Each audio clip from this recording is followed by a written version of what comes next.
लोकसभा चुनाव के पहले चरण की वोटिंग के बाद अब दूसरे चरण का मतदान 26 अप्रैल को होना है। बिहार की 5 सीटों पर जनता वोट करेगी, जिनमें भागलपुर, बांका, पूर्णिया, किशनगंज और कटिहार लोकसभा शामिल है। इन सीटों पर जहां एक तरफ एनडीए की ओर से जेडीयू के कैंडिडेट चुनावी मैदान में हैं, तो वहीं उनका मुकाबला महागठबंधन से कांग्रेस के 3 उम्मीदवार और आरजेडी के 2 उम्मीदवार कर रहे हैं। यहाँ 2 सीटों पर कांग्रेस का जेडीयू से मुकाबला है, तो वहीं एक सीट पर जेडीयू और आरजेडी आमने सामने है। पूर्णिया और किशनगंज में मुकाबला त्रिकोणीय माना जा रहा है। 5 सीटों को लेकर आइए जानते हैं और करते इन पर विस्तार से बात। भागलपुर लोकसभा सीट की बात करें तो यहाँ से जेडीयू ने अजय मंडल को मैदान में उतारा है, वहीं कांग्रेस से अजीत शर्मा यहाँ पर मैदान में है। ऐसा माना जा रहा है कि इस सीट पर मुकाबला काफ़ी दिलचस्प होने वाला है। अजीत शर्मा बॉलीवुड अभिनेत्री नेहा शर्मा के पिता हैं। भागलपुर लोकसभा क्षेत्र में करीब 20 लाख वोटर हैं। माना जाता है कि यहाँ करीब 5 लाख सवर्ण और वैश्य वोटर हैं। इसके अलावा 2 लाख महादलित, जबकि 3 लाख कोयरी, कुर्मी और धानुक वोटर हैं।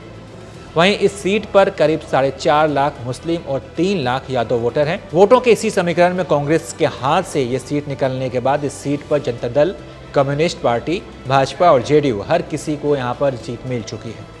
इस बार किसकी जीत होगी, ये इस बार देखने वाली बात होगी। अब बात करते हैं बांका लोकसभा सीट की, जहाँ जेडीयू ने गिरधारी यादव को मैदान में उतारा है। वहीं उनके सामने आरजेडी के जयप्रकाश होंगे। इस सीट पर पहले की तरह कांटे की टक्कर मानी जा रही है। 2014 में मोदी लहर में भी भाजपा ये सीट हार गई थी, लेकिन 2019 में जेडीयू ने यहाँ से जीत हासिल कर ली। इस बार क्या होगा, इसके बारे में पता तो 4 जून को चलेगा। कटिहार लोकसभा सीट की अगर बात करें तो यहाँ से जेडीयू के दुलाल चंद गोस्वामी का मुकाबला कांग्रेस के तारिक अनवर से होगा। कटिहार सीट पर बहुजन समाज पार्टी और अन्य दलों के उम्मीदवार भी मैदान में हैं।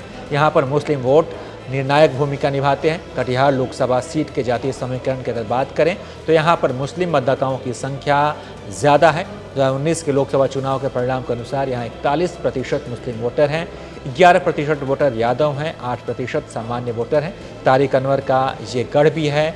भले ही वो पिछला चुनाव हार गए, लेकिन वो कई बार यहाँ से सांसद रह चुके हैं। इसके अलावा इस बार क्या होता है, यहाँ पर देखने वाली बात होगी। पूर्णिया लोकसभा सीट पर भी मामला त्रिकोणीय हो गया है। यहाँ जेडीयू के संतोष कुशवाहा और आरजेडी की बीमा भारती के सामने निर्दलीय उम्मीदवार पप्पू यादव ताल ठोक रहे हैं। यहाँ मुख्य मुकाबला संतोष कुशवाहा और पप्पू यादव के बीच माना जा रहा है। हालांकि इस बात की संभावना ये भी है कि बीमा भारती और पप्पू यादव के आपस में टकराने का फायदा जेडीयू प्रत्याशी संतोष कुशवाहा को मिलेगा।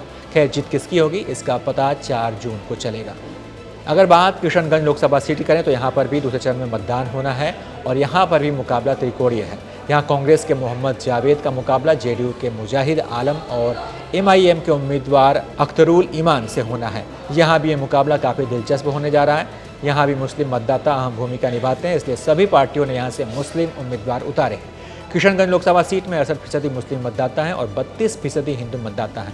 हालांकि हिंदू वोट एक तरफा जिस पार्टी को मिलता है उसकी जीत होती आई है। तो यह है 5 लोकसभा सीटों का सियासी गणित, यहाँ किन किन के बीच मुकाबला है। और इसमें आपको ये भी बताया कि यहाँ का सियासी समीकरण क्या है। बाकी आपको क्या लगता है, इन 5 सीटों में से कौन सी सीट किसके खाते में जाएगी, इस पर आप अपनी राय कॉमेंट कर बताइए। और तमाम अपडेट्स के लिए आप देखते रहिए एबीपी लाइव।